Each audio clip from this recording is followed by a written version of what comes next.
Hi everybody, this is Sarah. Today's video will be Capricorn, Sun, Moon, and Rising sign in July 2021. This is my take on the astrology and the tarot, and because of that, it may not resonate with everyone. If it doesn't resonate with you, no worries, just pass it on by, and I do hope you find what you're looking for. In today's video, I will be using the Moonology deck, and we'll also draw one card from the Crystal Oracle deck for your best stone to work with. We will cover 6 important sectors of your life, Capricorn, what you're bringing forward from June into July, your biggest obstacle for the month, your biggest asset for the month, your home life, and your love life. Normally I just draw one card for single and partnered, but Capricorn has a lot going on in July, so I'm going to draw 2 cards for that. And of course, it's still a very broad general reading, so take it with a grain of salt. If you would like to know more, then I suggest you book a personal reading with me, and I do have a few slots open in July. I'll put my information up here and in the description box below if that is something that you're interested in. And then I will draw the outcome, which is basically if you stay on the current path that you're on now, this is where you should be at the end of July. I will follow that up with the best crystal to work with in July, and that will be your reading. Are you ready? Capricorn has been involved in some interesting projects, and quite a few of you are starting families or are getting married or adding to your family during this time.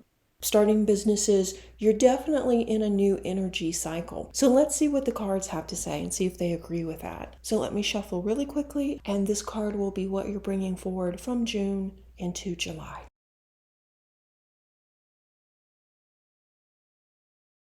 Oh, this is interesting. Full moon in Virgo, you are good enough. I think that other signs besides Virgo struggle with this, and I think Capricorn does to some extent too, although you don't talk about it much. But yeah, I think it's normal from time to time to forget how far we've come, how hard we work, and that we are deserving of good things. So if you're struggling with that in June, you will probably bring that forward into the beginning of July. And if this is a problem, I would suggest that you clear out stuck energy in your home via smudging and also take a salt bath. I would recommend you meditate and you practice getting more grounded. You can do this by walking around barefoot, by working with grounding stones such as tourmaline, obsidian, Apache's tears. You could do a number of things like have a Reiki session or an energy healing session, but mainly I would suggest that you meditate and that you journal to really understand where this is coming from. You are good enough, Capricorn, and you deserve to be happy as much as anyone else.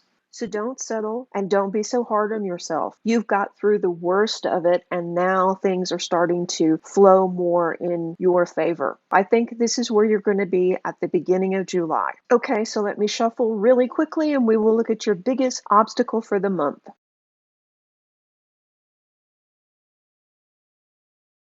Full moon in Taurus, so we've got 2 full moons in a row. You need a practical plan. Normally, this would not be an obstacle or even an issue for you, Capricorn, because you are very practical. You're very left-brained. You definitely think things through logically, and you apply that logic to most areas of your life. But coming out of Mercury retrograde and now with Neptune in retrograde, everything is kind of fuzzy and hazy and people aren't really functioning at their best. I would suggest that if you haven't already, sit down and write out some logical steps in this giant plan that you're trying to get off the ground. A lot of Capricorn natives have started families or added to their families or are in the process of opening new businesses. And I know you guys will be successful, but if you're having problems feeling worthy of success or feeling like you're going to be a good parent or feeling that there are some issues that need to be worked on, then why not write them out and break them down into logical small steps? And you know that works for you. It's always worked for you. And that way you won't forget anything. And you will also see that a lot of this worry is really unfounded. So I think that will be your biggest obstacle for the month is probably unfounded worry. So go ahead and be practical, write the stuff out, and I think it'll be fine. Let me shuffle really quickly and we will look at your biggest asset. South node. Don't let your past hold you back. The north and the south nodes, the nodes of the moon, aren't real points you'll find in space. They aren't part of the moon or another planet. They aren't asteroids. They aren't fixed stars or even anything you can see with a telescope. They are imaginary points that are useful in astrology. The south node is all about karma, while the north node is about qualities that we need to develop in our lives. When we look at this card being the south node, it tells us that this is stuff from the past. This could be from past lives, this could be from childhood that you have worked through already. These are things that you have already mastered, and I think they will be your biggest asset for the month. While other people are struggling, maybe trying to figure out the best way to, I don't know, let's say start a business, I think with your past experience, you know the fundamentals and you'll be able to move forward quickly. The same thing maybe with starting a family. Some people may be worried about their parenting skills, but in the past, you've babysat, you've watched your brothers and sisters, or you have worked in situations with children in the past and even in past lives. So your big plan that you're about to get off the ground, don't worry about it because you've got this aced. That is your big asset for the month. You have the tools and the experience to be successful. So, okay, let me shuffle really quickly and let's look at the next card. Okay, your home life, full moon eclipse, conclusions are within reach, Capricorn. Yet another full moon card. We're starting to see a pattern here, aren't we, Cap? The end of a cycle, and that's where you are. With the eclipse in this card, you're in an anything can happen type of energy, and as we look at your home life and honestly your past relationships, the message is pretty clear. What happened in the past, and it's not meant to be carried into the future. Although there may have been lessons learned, dwelling on the past is unhealthy and will only slow you down moving forward. It's not fair to the people that you live with now. It's not fair to your family to hold on to these past lessons as if they were still happening. You're in a new phase of your life, and if it doesn't feel like it yet, trust me, it will soon. And in this new phase, you're far from the people from the past. Release the fear surrounding this and allow yourself to enjoy this new stage in your home life. Things are better than they probably have been in a really long time. And I know you're kind of waiting for the other shoe to drop, so to speak. But by doing that, you're not being able to be fully present and you're not enjoying all the good things that are happening right in front of you. Let me shuffle really quickly and we're going to look at your love life. And we'll start with single Capricorn's love life. So let me shuffle.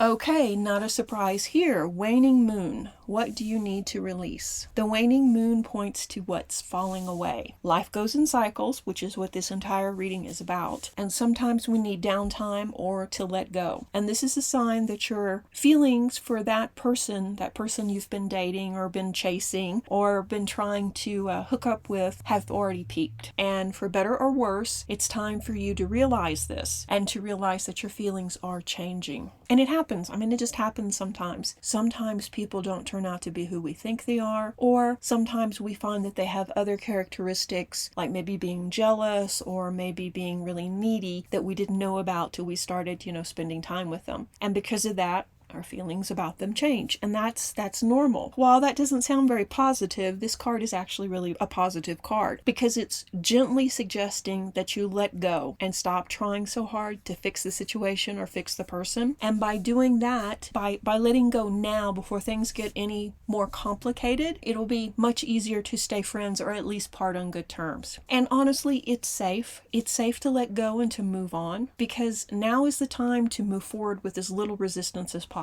Releasing emotional baggage attached to dating or anything like that, anything you've held on to from past relationships or maybe even from when you were younger and maybe what you thought your ideal person had to be. They had to be a millionaire and they had to own their own yacht and all the stuff that you may have dreamed about when you were a child. Now you see it's really not that practical, and you are a practical person, Capricorn. So maybe just work on releasing some of that criteria that maybe you adopted as a teen about who you should be dating, and also really be aware of how much baggage you're carrying forward and projecting onto people that you're starting new relationships with. And if you're not seeing someone right now at all, just give it time. There's someone new right around the corner. Okay, Capricorn? All right, let me shuffle really quickly, and I'm going to draw another card for partnered Capricorns. Normally I just draw one card for your love life, but since so much is happening with you, Capricorn, I think this deserves two.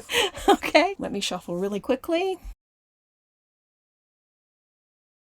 Oh, nice. You and your loved ones are safe. New moon in Cancer. I think this card speaks to the fact it's been a tough road to get where you are now, and that there has been some worry about your home life, about your partner, and about how things are going to come together moving forward. After everything that's happened, I think this is not you just imagining the worst case scenario. I think this is based more on situations from the past where things haven't worked out, where you've been disappointed or let down by your partner, and you're fearful that it could happen again. And that makes total sense. But at the end of the day, you're a different person, and this is a different person you're with. It's not fair to project your old baggage on. They're a different person. With the things that have happened over the course of the last 6 months, partnered Capricorns, you should know by now they're reacting differently than your ex. They're asking for different things. They're treating you differently. They're not your ex. So you can relax a little bit and know that you and your loved ones are safe, and that things are going to even out now some. There will be some trials, yes. There will be some feelings hurt, probably, yes. There will probably still be some arguments, but overall, everything is settling down in your love sector, partnered Capricorns. So that's some good news at last. So let's draw the last card, which will be your outcome. But don't leave after that, because we are going to draw one more card for the best stone to work with. So let me shuffle really quickly. The whole purpose of having a reading is to point out what is likely to happen. And if you don't like it, if you don't feel like it is in your best interest to experience these types of situations, then you make changes. You change the course of your actions. You pick a different path. So if you're not happy with this, do some course correction. So, okay, let's see the outcome. Have faith in your dreams, waxing crescent moon. Life goes in cycles, and sometimes we need downtime or to let go instead of struggling to maintain something that maybe was never meant to be. I think by the end of July, you will see that the situation that has you the most worried will have peaked, and things are better. And it's time for you to go easier, let up on the worry, let up on stressing out. I think that you need to probably release some of that worry and some of that fear around your partner, and also around finances. Things are going to be okay. The universe has got your back. You're a hard worker. You've never had a problem getting a job or keeping a job. So why would that change? I think it's just false worry because of this new responsibility. And it makes sense. It totally makes sense. Really work on moving forward with as little resistance as possible. Release the emotional baggage. Say you're sorry to someone, especially if that is your partner, who maybe you picked a fight with over something that your last partner did. I would suggest too that July would be a good month to do energy work, such as meditation or yoga, have a Reiki session, something like that, to help balance out the energy. Overall, I think this has been a better month for you. If we take a moment and look at the astrology from late June into July,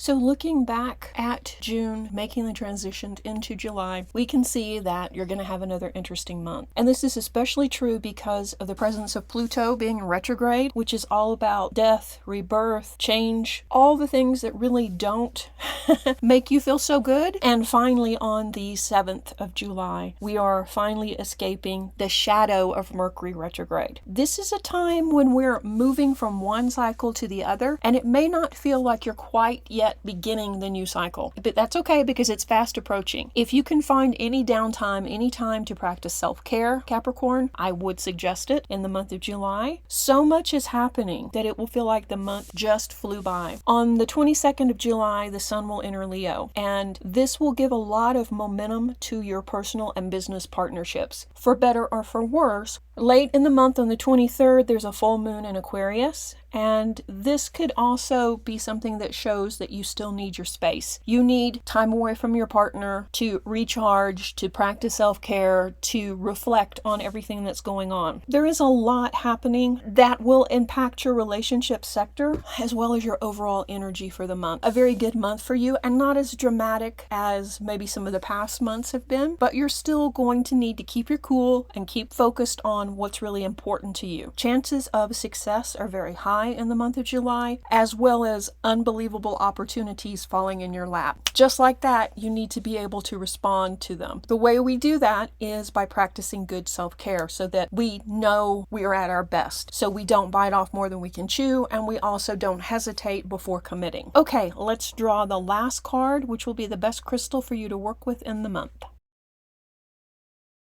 Oh, nice, nice. This stone is Dalmatian stone, sometimes also called Dalmatian agate. This is a nice, calming stone that has many different uses. One main use is to help people carefully think over any plan or project they're about to begin. So it's excellent for the early stages of setting up a business or beginning a new project, and used quite a bit in the crystal world to help people fight the urge to smoke, as it also strengthens your resolve to quit smoking and provides the needed determination to stick to it. It's also used as a calming stone for dogs and people who have fears of dogs as well. Meditate and carry this stone with you in the month of July for its calming ability and for the insight it can lend you in starting these new projects. I hope you found this little mini reading helpful. If you did, be sure and give it a like and let me know in the comments section below. And I would encourage you to subscribe to the channel because we have a bunch of new videos about to come out. We also need to thank the patrons who made this video possible. If you enjoy this type of content, then why not consider joining us and becoming a patron as well. Okay, stay tuned for the next video. Reiki blessings. Bye-bye.